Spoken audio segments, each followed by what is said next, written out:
Descrever os processos de... Módulo 4. Descrever os processos de diferenciação celular e morte celular. Diferenciação celular. É chamado de diferenciação celular o processo em que todas as células passam para se especializar em uma função específica. Após a fecundação de um óvulo por um espermatozoide, temos o início da vida com a primeira célula do indivíduo, que passará em seguida por diversas divisões mitóticas sucessivas. Nesta altura do desenvolvimento embrionário, apresenta-se um grupo de células que são designadas como células totipotentes, o que quer dizer que são células indiferenciadas que podem dar origem a qualquer tipo celular. Embora todas as células apresentem as mesmas informações gênicas, durante a diferenciação, grupos de genes vão sendo ativados e outros são inibidos, conforme o destino das células na sua especialização. Por isso, depois da diferenciação, elas passam a ter papéis diferentes, desempenhando funções distintas, de acordo com sua especialização.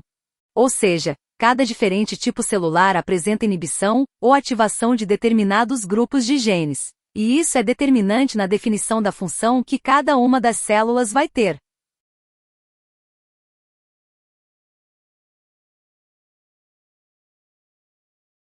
Este processo de diferenciação ainda não é totalmente explicado pela ciência. Não se sabe ainda qual é o fator que permite que o processo se inicie e o motivo de as células serem designadas para sua especificidade. Também não se sabe como a célula identifica o seu destino e função no organismo. Sabemos apenas que acontece durante o desenvolvimento do embrião. Uma vez que a célula passa pelo processo de diferenciação, ele é irreversível, ou seja, uma vez que a célula é designada para formar o coração, esta dará origem somente às células cardíacas.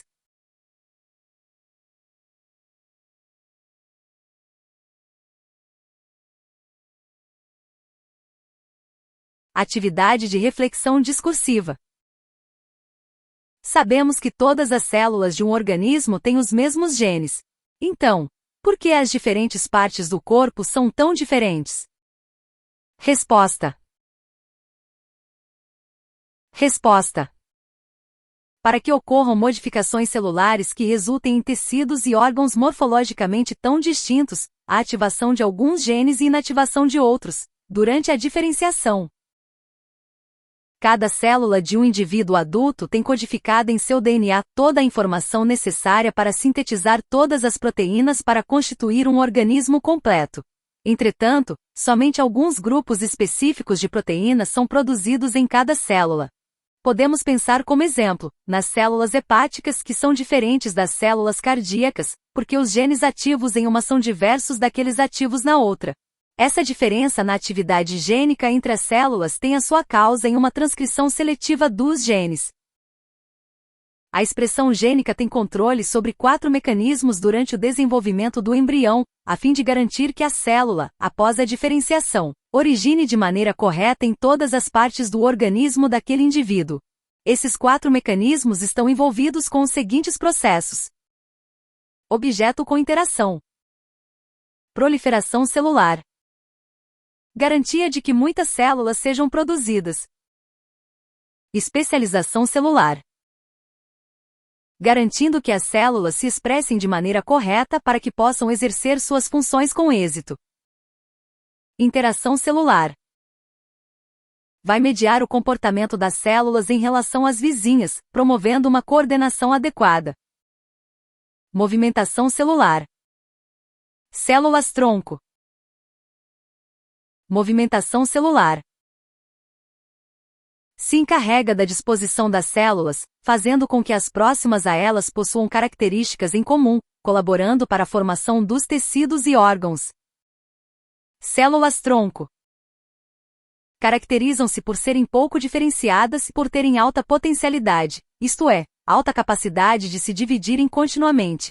Este grupo de células presente em algumas partes do organismo adulto tem a capacidade de direcionar uma parcela para se diferenciar, conforme as necessidades do tecido, e manter a outra parcela totipotente como uma reserva.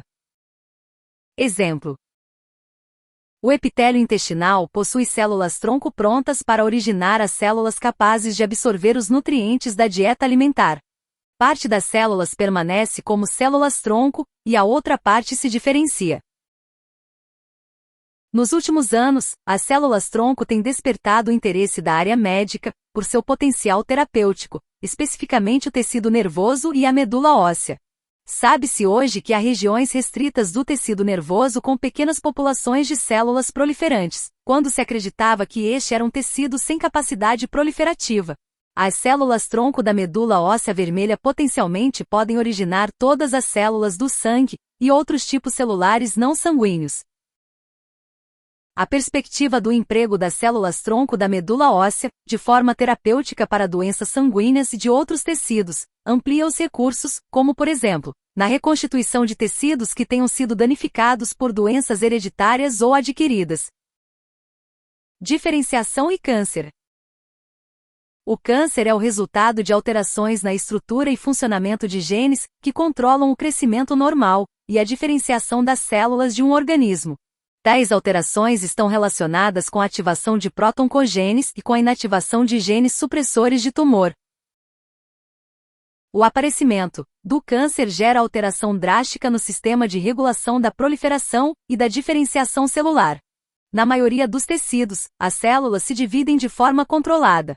Entretanto, em células cancerígenas, não há controle e se observa uma proliferação celular desordenada, isto é, que estão além das necessidades do tecido. Morte celular. Quando pensamos em morte celular, muitos podem imaginar como um processo prejudicial para o organismo, algo ruim. Embora em muitos casos a morte celular possa ocorrer como resposta de um estímulo negativo, como por exemplo, mortes que acontecem por lesões, na maioria das situações, isso não é a verdade. Em muitos casos, é importante para o desenvolvimento do organismo que as células possam morrer, não aleatoriamente, e sim de maneira organizada e controlada. Um exemplo para evidenciar a importância desse mecanismo é que, durante a fase embrionária, embriões humanos apresentam uma película entre os dedos, resultando em mãos com formato de pá. É graças a essa morte organizada e controlada que os dedos são formados da maneira como se parecem no nascimento do indivíduo, se apresentando de forma individual sem a presença de membranas.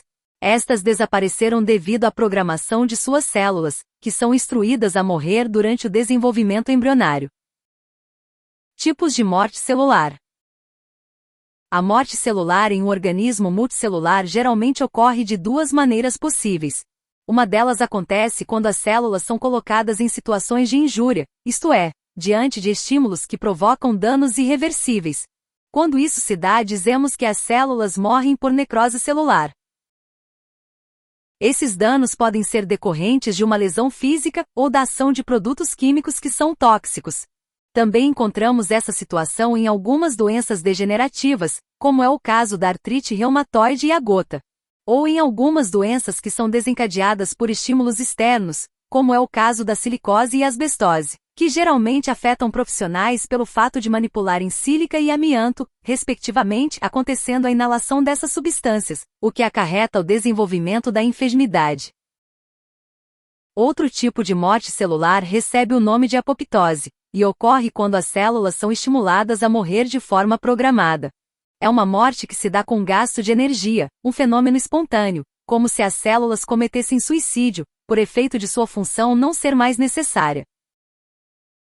Essas formas de morte celular ocorrem em diferentes circunstâncias, como citamos anteriormente, e envolvem diferentes etapas com características distintas.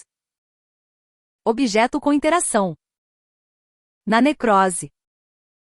A necrose se apresenta como uma morte mais desorganizada e desencadeia a resposta do sistema imunológico gerando uma inflamação.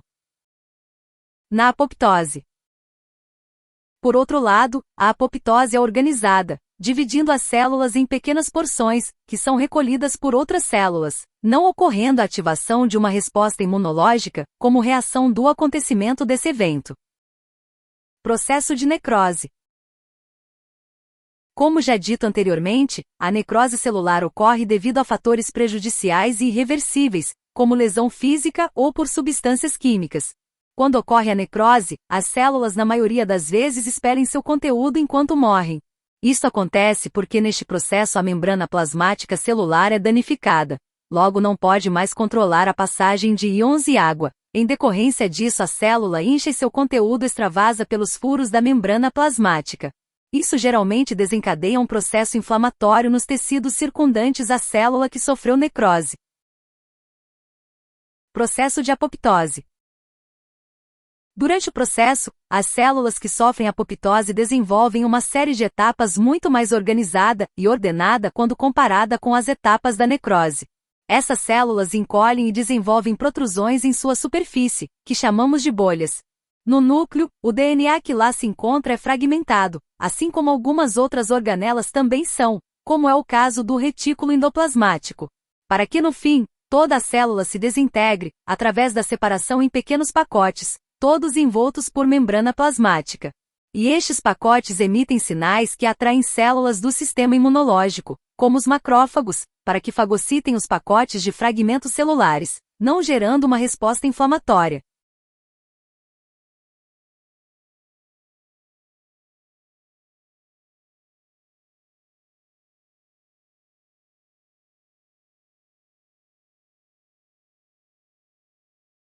Morte celular como mecanismo essencial para o desenvolvimento de um organismo. Neste vídeo, a especialista, Mildred Ferreira Medeiros, explica sobre morte celular, e como está importante para a manutenção da vida. Conceituando a apoptose, citando suas funções e características e atuação.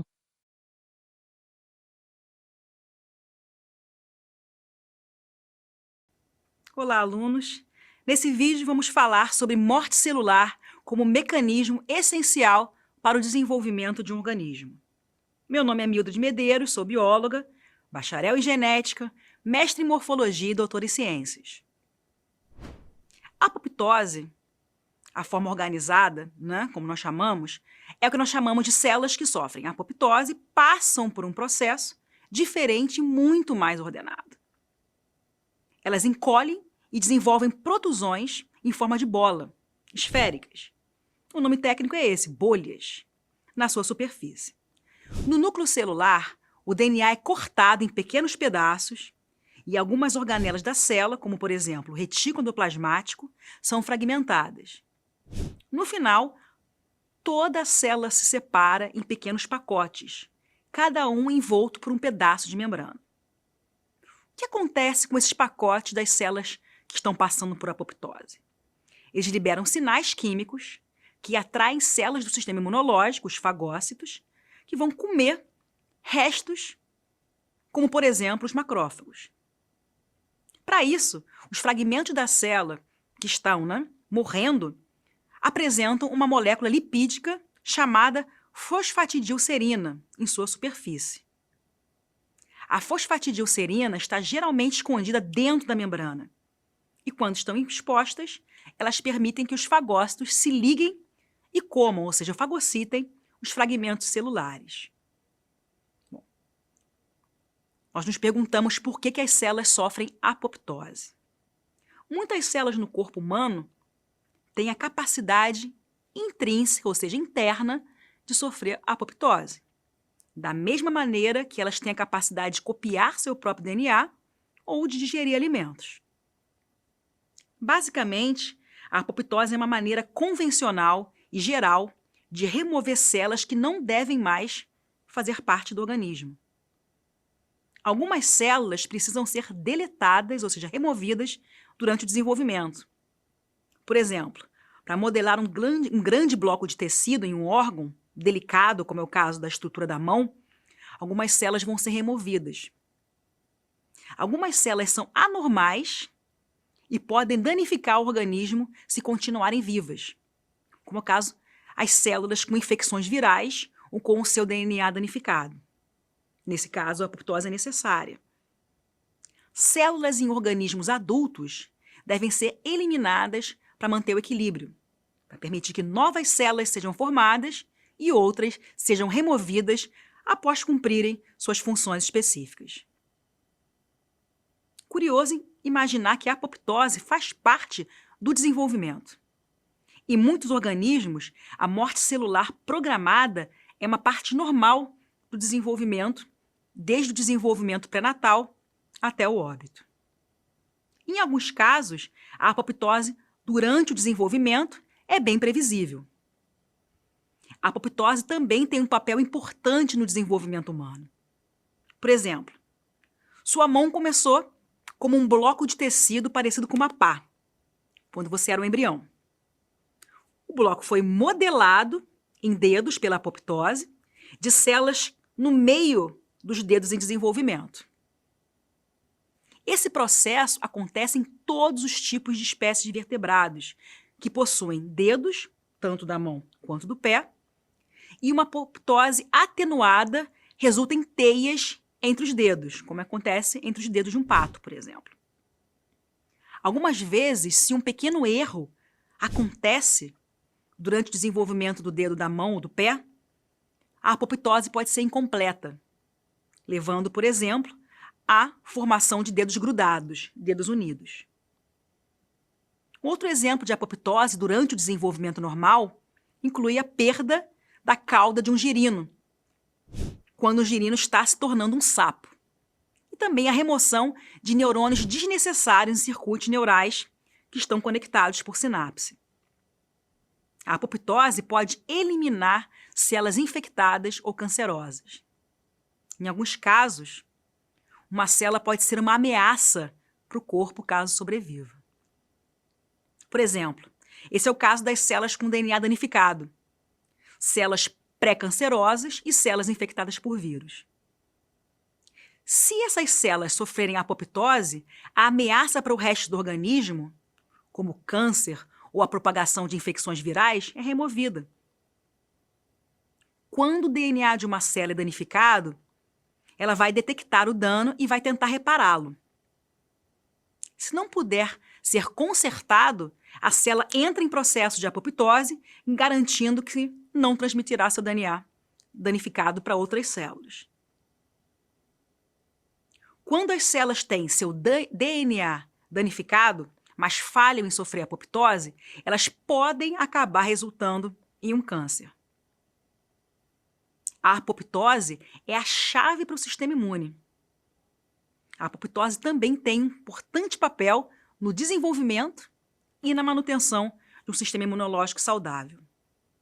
Quando linfócitos B e T, que são células que se ligam a moléculas específicas, são produzidos, eles são testados para confirmar no organismo sua reação contra qualquer componente do próprio organismo. Células que reagem são imediatamente eliminadas por apoptose. Se esse processo falhar, células autorreativas podem ser liberadas no corpo, podendo atacar tecidos e causar doenças autoimunes, como é o caso da artrite reumatoide. A apoptose também tem um importante papel por permitir que o sistema imune desligue a resposta a um patógeno. Quando um patógeno é detectado, as células imunes que reconhecem o patógeno se dividem extensivamente, sofrendo um grande aumento em quantidade, com o propósito de destruir o patógeno. Uma vez que o patógeno é retirado do corpo, uma grande parte dessas células imunes patógenos específicas não são mais necessárias e devem ser removidas por apoptose para manter a homeostasia, ou seja, o equilíbrio do sistema imune. Então, o processo é caracterizado basicamente pela perda da integridade da membrana plasmática daquela célula e consequente fragmentação do núcleo celular. Então, podemos destacar como pontos principais: a apoptose é uma forma de morte celular programada, conhecida por alguns como suicídio celular. É diferente da necrose, a apoptose, na qual as células morrem na necrose por causa de uma lesão, uma agressão. Já na apoptose, não. Outro ponto importante: a apoptose é um processo ordenado, no qual o conteúdo da célula é compactado em pequenos pacotes para depois serem eliminados pelas células do sistema imunológico. Outro ponto importante: a apoptose remove as células durante o desenvolvimento e eliminando células potencialmente perigosas, como células cancerosas e infectadas por vírus, e mantém o equilíbrio do corpo. Espero que vocês tenham gostado, bom estudo e até a próxima! Atuação. Verificando o aprendizado. 1. Ao observarmos um organismo pluricelular, percebemos que a morfologia das células pode variar amplamente. Há células em forma de cálice, como as do intestino, em forma de estrela, como os neuronídeos, ou discoides, como as hemácias. A diferenciação dessas células começa muito cedo na vida embrionária e ocorre por produzirem mutações específicas, possuírem DNA mitocondrial diferente, apresentarem conjunto de genes distintos, expressarem porções distintas do genoma, terem um número distinto de cromossomos. Responder. Comentário. Parabéns, a alternativa D está correta. A expressão gênica tem controle sobre os processos que garantem que a diferenciação da célula ocorra pela ativação e inativação de diferentes grupos de genes, de acordo com a especialização da célula. 2. A morte celular é um processo que faz parte do ciclo de vida dos organismos. Pode ocorrer para promover o desenvolvimento, através de processo controlado e ativo, exigindo gasto de energia, ou ocorre de forma acidental, causando danos físicos em processo patológico e passivo sem gasto de energia. Estes dois processos são denominados, respectivamente, apoptose e necrose. Com base no texto, são apresentadas, a seguir, duas situações de morte celular. Analise-as e identifique-as corretamente. A. Durante o desenvolvimento embrionário de humanos, as membranas interdigitais da mão vão desaparecendo até que, ao nascer, os dedos da mão estão livres e separados uns dos outros. B. Durante o desenvolvimento dos sapos, nos estágios iniciais, quando os girinos possuem uma vida aquática, eles apresentam uma longa cauda. Conforme vão se desenvolvendo, a cauda vai diminuindo de tamanho até que, ao migrar definitivamente para a terra, não há mais cauda. Ambas são situações de apoptose. Ambas são situações de necrose. A situação A é apoptose e a situação B é necrose. A situação A é necrose e a situação B é apoptose. A situação A é autofagia e a situação B é necrose. Responder. Comentário. Parabéns, a alternativa A está correta. A morte celular por apoptose é a morte celular programada, e tem como objetivo garantir a manutenção de tecidos e órgãos, fazendo parte do desenvolvimento do organismo. Em ambos os casos, ocorre morte celular programada durante o desenvolvimento inicial. Avalie este módulo. Conclusão. Considerações finais. Durante nossos estudos, vimos conceitos ligados à biologia celular, mais especificamente sobre uma organela chamada núcleo celular, suas características e seu papel no controle das atividades da célula. Vimos que a produção de proteínas pela célula é um processo altamente regulado pelo nosso genoma nuclear, e que seu código precisa ser transcrito na forma de RNA. Aprendemos que a evolução na compartimentalização em locais distintos da transcrição e da tradução trouxeram maior dinamismo e controle sobre a síntese de proteínas. Estudamos a estrutura dos cromossomos metafásicos, como eles se organizam durante a divisão celular, seja na mitose ou na meiose. Através do estudo do cariótipo, podemos identificar possíveis transtornos genéticos, de acordo com alterações na morfologia ou no número de cromossomos. Por fim, vimos que as células começam a se diferenciar na vida embrionária e que chegamos à fase adulta com a maioria das células totalmente diferenciadas, mas com alguma reserva de células totipotentes, que podem ser um novo caminho terapêutico para doenças teciduais. No percurso da vida da célula, o seu fim pode ser por uma morte programada ou por necrose, que se diferenciam em muitos aspectos. Podcast. Agora, a especialista Mildred Ferreira Medeiros encerra o tema falando sobre os exames que envolvem o estudo do cariótipo. Esta tecnologia pode ajudar nas descobertas de doenças mais precocemente. Os custos desses exames e se de fato estão encaixados no perfil da realidade brasileira.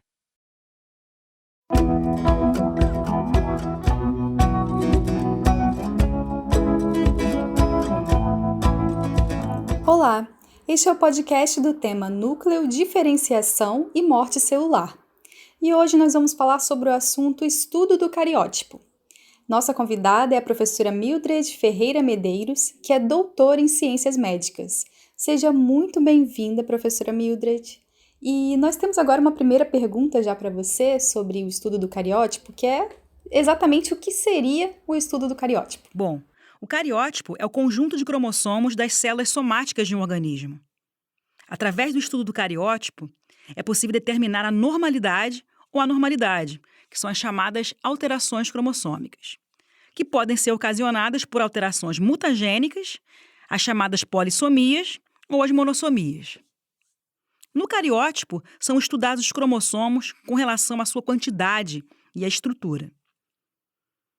Alterações no cariótipo podem impedir que a gravidez aconteça ou, inclusive, pode ser a resposta para casos de aborto de repetição. O cariótipo identifica apenas alterações cromossômicas que nem sempre são tão evidentes quanto a síndrome de Down, que é um exemplo clássico, né, que apresenta indícios claros. Um caso de trissomia que muitas vezes não apresenta sintomas e é identificada apenas quando a mulher enfrenta dificuldades para obter a gestação, é a trissomia do cromossomo X. Para identificar as doenças genéticas, há várias opções que serão indicadas dependendo de existir ou não uma doença, em concreto, que se queira descartar. Quando o especialista quer descartar a presença de uma doença específica, poderá indicar um teste específico para a doença em questão, ou, caso seja uma doença presente na família, poderia desenvolver um marcador para detectar essa mutação genética. Quando há pistas sobre a doença genética, mas não se tem certeza ou não foi encontrada alteração específica, pode ser realizado o estudo de seus progenitores, visando comparar com o código genético normal e rastrear a existência de uma eventual alteração. Obrigada, professora. Você poderia explicar para a gente agora como são realizados esses exames do estudo do cariótipo? O exame do cariótipo é realizado por meio de coleta de sangue. A partir dela, algumas células são colocadas em cultivo até atingirem a etapa do ciclo celular, conhecida como metáfase. Fase em que o material genético está bem condensado e os cromossomos são mais facilmente visíveis. O material cromossômico é então corado, o que permite que ele seja avaliado quanto à sua quantidade e à sua estrutura. É essa análise que permite organizar os cromossomos em pares para identificar as monossomias, trissomias, grandes deleções e translocações. Certo, professora. E quais seriam os custos desses exames? O custo está em torno de R$ 400 à vista, R$ 450 à vista. É importante pesquisar valor, tecnologia utilizada e as possíveis formas de pagamento, já que muitos laboratórios atualmente têm aceitado, inclusive, pagamento em crédito. Entendi, professora. Mas que doenças especialmente a gente pode detectar com essa tecnologia? O exame do cariótipo pode ser requerido em diversas situações, inclusive nos casos em que um casal apresenta dificuldade para engravidar. Embora o exame não possa detectar alterações gênicas, aquelas localizadas dentro dos cromossomos, essas análises permitem, identificar alterações numéricas e estruturais. São relacionadas à quantidade e ao formato dos cromossomos. Ou seja, através desse exame de cariótipo, não conseguimos avaliar doenças ligadas diretamente a algum gene específico, como é o caso da hemofilia, sendo necessário nas doenças gênicas outras avaliações específicas do casal e de familiares. Sempre citamos bastante a síndrome de Down, que é uma condição marcada, ou seja, conhecida pela trissomia do cromossomo 21. Nesse caso, há um cromossomo 21 extra no núcleo das células. Mas também é possível averiguar outras anomalias cromossomiais: monossomias, translocações, inversões e deleções. As monossomias são caracterizadas pela presença de um cromossomo do par de cromossomos sexuais ou autossômicos. Já as translocações são caracterizadas pela troca de segmentos de DNA entre diferentes cromossomos. As inversões são caracterizadas pela quebra de um fragmento de DNA que se religa a um outro cromossomo. E a deleção está relacionada à perda de uma parte do cromossomo. É importante entender que nos homens inférteis, algumas alterações cromossômicas estão frequentemente associadas a algum defeito na produção dos espermatozoides. Já nas mulheres com problema de fertilidade, essas alterações cromossômicas podem estar ligadas a riscos de falência ovariana prematura, conhecida como menopausa precoce, assim como também alterações do desenvolvimento de caracteres sexuais secundários, como as mamas, por exemplo. Bom, quando há alterações genéticas no casal, mesmo que em apenas um dos dois, pode ocorrer risco aumentado de falha na implantação ou aborto de repetição. Certo. Esse tipo de exame pode um dia ser considerado um exame de rotina para detectar algumas doenças? Esse exame pode, sim, um dia fazer parte da rotina dos exames de saúde, porém, é necessário ainda uma redução de custos, né, para ser incluído num Programa Nacional de Saúde Pública, por exemplo. A redução de custos e o aumento da quantidade de laboratórios capacitados a realizar esse exame, o que ajuda a reduzir o custo do exame, são importantíssimos para poder viabilizar a inclusão desse exame como rotina de diagnóstico de anomalias cromossomiais. Professora Mildred, muito obrigada pela sua presença aqui no nosso podcast. Agradeço a você também, aluno, que nos acompanhou até aqui, e até uma próxima.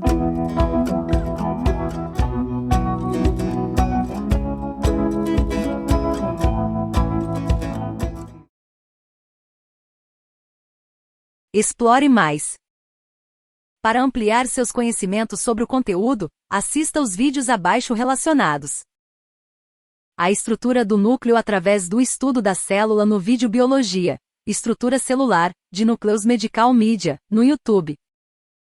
Como a meiose ocorre e é fundamental para a variabilidade genética no vídeo Meiose, publicado por Tiago Savignon no YouTube.